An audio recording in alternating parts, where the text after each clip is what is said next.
మోకాల నొప్పులకు ఎటువంటి సర్జరీ లేకుండా ఎపియాన్ పెయిన్ క్లినిక్ అందిస్తున్న అత్యాధునిక చికిత్స.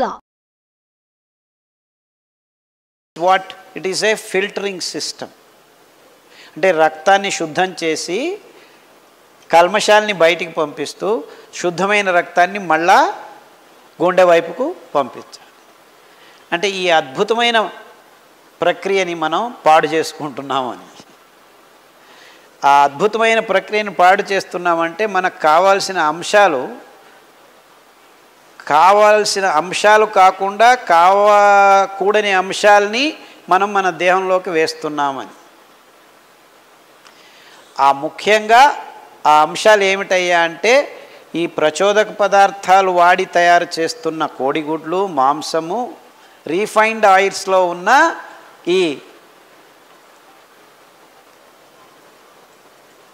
డీజిల్ ఇండస్ట్రీ నుంచి వస్తున్న మినరల్ ఆయిల్స్ని మిక్స్ చేయటం వల్ల ఈ ఆయిల్స్ మనకి వంట నూనెల రూపంలో గడిచిన 20 సంవత్సరాల్లో మెల్లమెల్లగా మన పొట్టల్లోకి పోవటం వల్ల ఆ ప్లాస్టిక్ నానో పార్టికల్స్ సమేతం. అండ్ ఇంకా అతి ముఖ్యమైన విషయం ఏమిటంటే టీ, కాఫీలు మూత్రపిండాల్ని పాడు చేసేదానికి గడిచిన 20 సంవత్సరాల్లో మూల కారణం టీ, కాఫీ.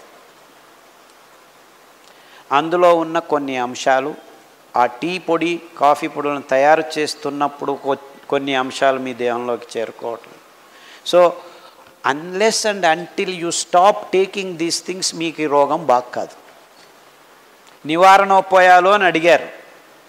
అంటే అతి ముఖ్యమైన నివారణోపాయం మీరు కాఫీలు, టీలు, పాలు, చక్కెర ఇవన్నీ ఆపు చేయాలి అనేది మొదటి నివారణోపాయం. నెక్స్ట్ జరిగిన నష్టాన్ని, జరిగిన దురంతాన్ని మళ్ళా మరుపూర్ణం చేసుకోవాలంటే మీ కిడ్నీ అంశాలు మళ్ళా ఉత్పన్నం అవుతుంటాయి.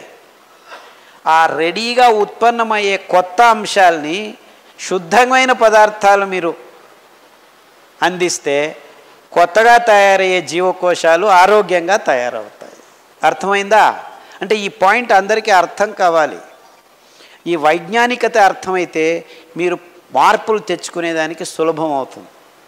ప్రజ్ఞ, జ్ఞానం ఈ రెండు నిజమైన మార్పుల్ని మనిషిలో తెచ్చేదానికి కావాల్సిన విషయాలు. మిగిలినటువన్నీ వేరే. ప్రజ్ఞతో, జ్ఞానంతో ఎప్పుడైతే మార్పు జరుగుతుందో అది శాశ్వతంగా ఉంటుంది. అందుకే నేను ఈ విషయాల గురించి మీకు ఆ ప్రజ్ఞాపూర్వకంగా విశదీకరించేదానికి ప్రయత్నం చేస్తున్నాను. ఏం జరుగుతుంది, ఎందుకు జరుగుతుంది, దాన్ని మనం ఏం చేస్తే నివారణ చేసుకోవచ్చు. సో ఇది చేయండి, ఇది చేయకండి అని చెప్పేసి వెళ్ళిపోవచ్చు నేను. But then that doesn't work. అంటే మీ జీవకోశాలు, అంటే పాడైన జీవకోశాలు, సిస్ట్ అంటే ఏమిటి? అనవసరమైంది అక్కడ తయారైంది. దాన్ని కరిగించుకోవాలంటే, అవసరమైన ఆరోగ్యకరమైన జీవకోశం అక్కడికి రావాలంటే సరి అయిన పదార్థం మీరు సరఫరా చేయాలి దేహానికి. ఆ సరైన పదార్థాలే ఈ కషాయాలు, ఈ సిరిధాన్యాలు. సో అరికలు, సామెలు, ఊదలు ఈ మూడు మీ మూత్రపిండాల్ని మళ్ళా పునర్నిర్మాణం చేసేటప్పుడు ఆరోగ్యవంతంగా పునర్నిర్మాణానికి వస్తుంది. ముఖ్యంగా ఊదలు.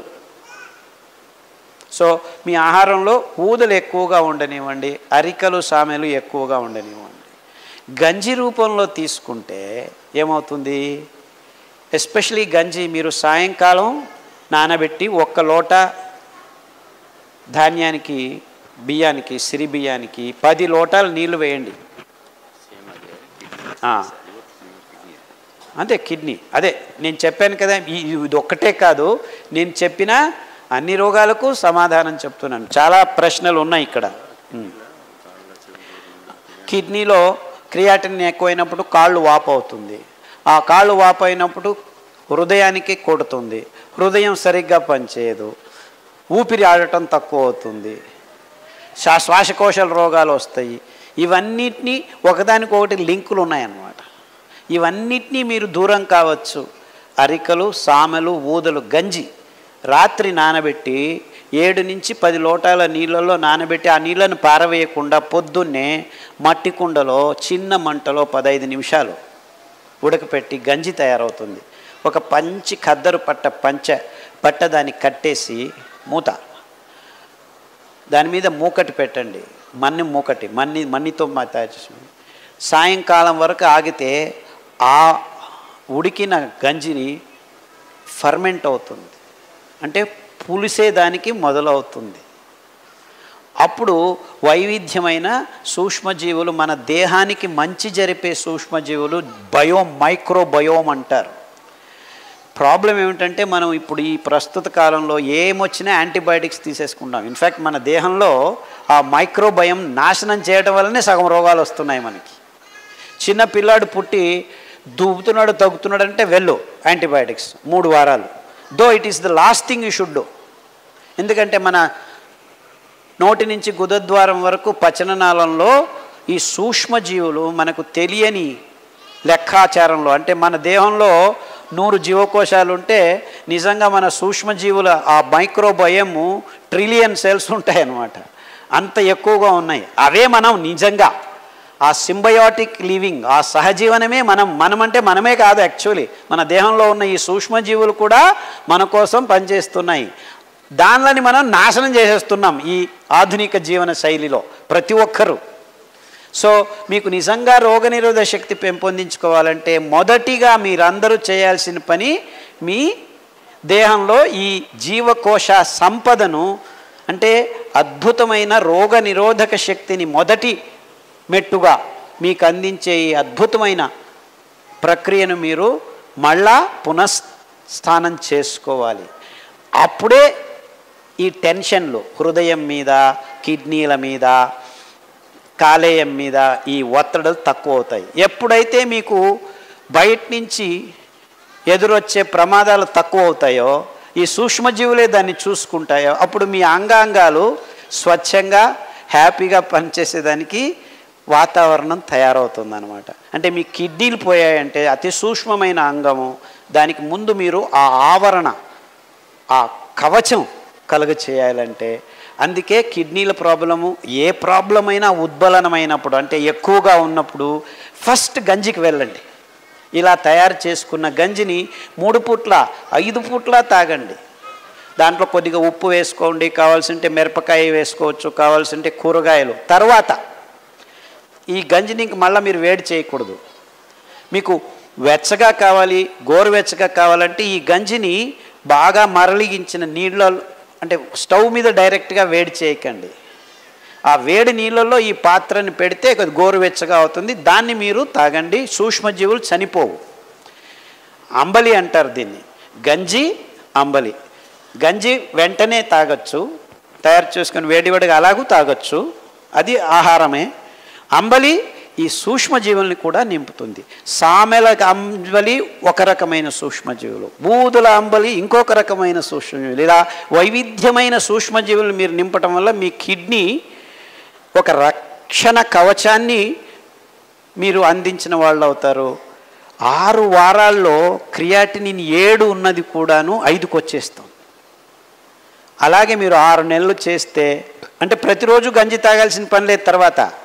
తర్వాత మీరు ఇడ్లీలు చేసుకోవచ్చు, వడలు చేసుకోవచ్చు, దోశలు చేసుకోవచ్చు, పొంగనాలు చేసుకోవచ్చు, పులియోగర కూడాను చేసుకొని తినచ్చు. కానీ వారానికి 1-2 సార్లు ఈ గంజి అంబలి ప్రతి ఒక్కరూ తాగండి. ఆరోగ్యంగా ఉన్నవాళ్ళు కూడాను తాగాలి. ఎందుకంటే ఆ పునశ్చేతనం చేస్తూ ఉండాలి అన్నమాట. అంటే నేను మామూలుగా ప్రతి వారంలోనూ ఒకరోజు ఇలా పొద్దుంది సాయంకాలంది ఉదయం. ఇది మన దేశంలో పురాతనంగా వస్తున్న అలవాటు.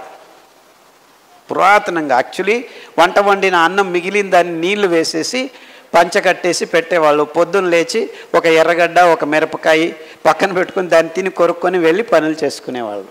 ఎంత అద్భుతంగా ఉంది చూడండి ఈ పద్ధతి.